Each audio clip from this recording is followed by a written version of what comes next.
Hello, gorgeous Ghoulie Pops. Has anyone told you you look good today? You really do. I hope you know it. Can I tell you a secret? I don't think most women become interested in alternative beauty because they want attention. I think they become interested in alternative beauty because they are sick and tired of disappearing. There is a difference. And if you're watching this, you probably know just what I mean. Maybe you spent years trying to fit in.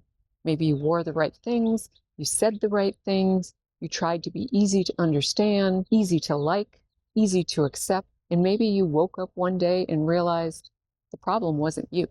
Maybe you realized something that was uncomfortable. Maybe you realized you couldn't remember where you ended and everyone else's expectations began. Maybe you realized you were with a narcissist who twisted every single thing. Maybe you realized that you had given up on yourself somewhere along the way. And so many of us learn dangerous lessons early. We learn that belonging is more important than authenticity. So you trade pieces of yourself for approval.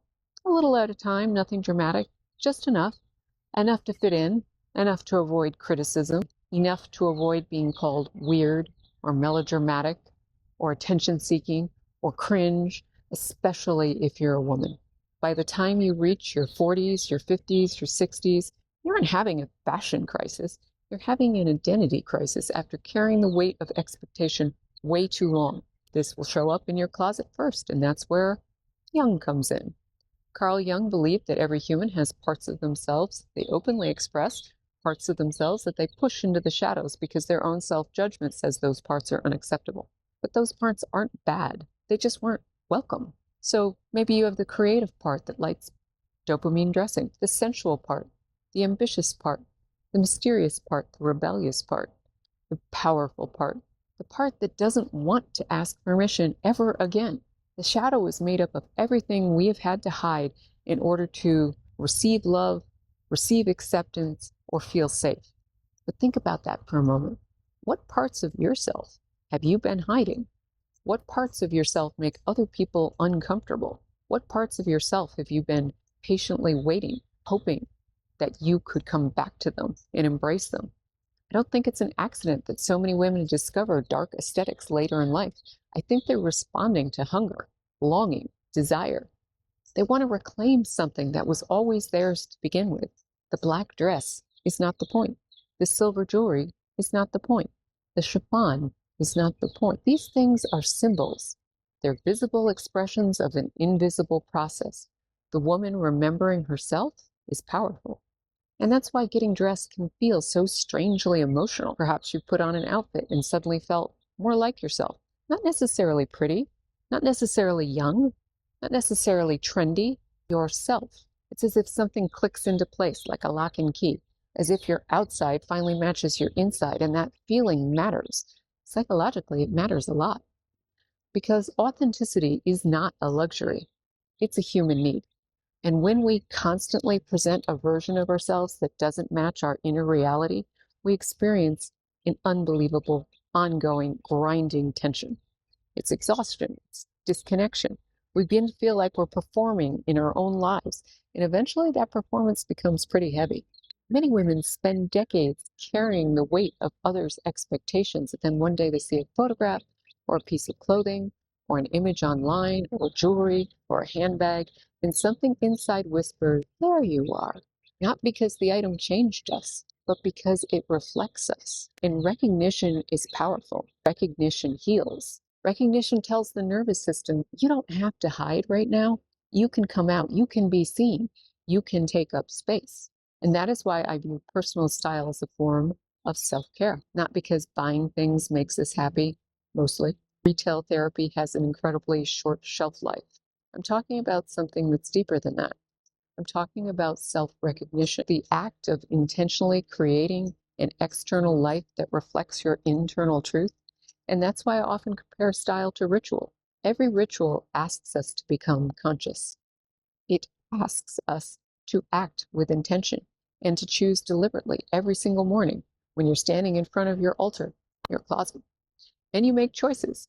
Most people think those choices are about fabric, but they're really about identity. Who am I today? What am I expressing? What am I no longer hiding?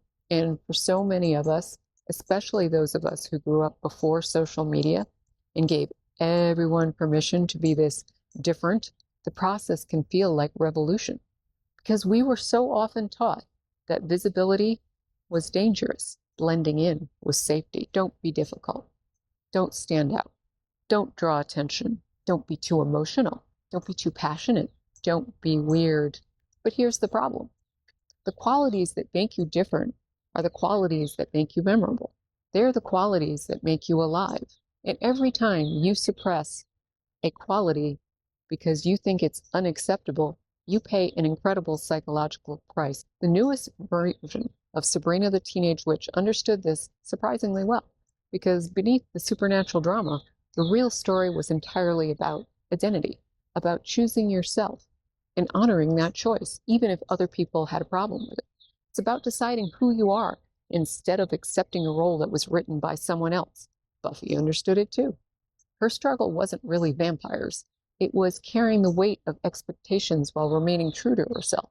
And that's a battle so many of us understand, especially later in life, especially after putting years of everyone else's happiness first. My little moonlit misfits, if you've ever looked in the mirror and felt disconnected from the woman who's staring back at you, you are not alone.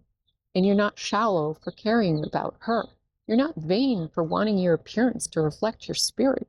You're not silly for loving beauty. Beauty has always been part of the human experience.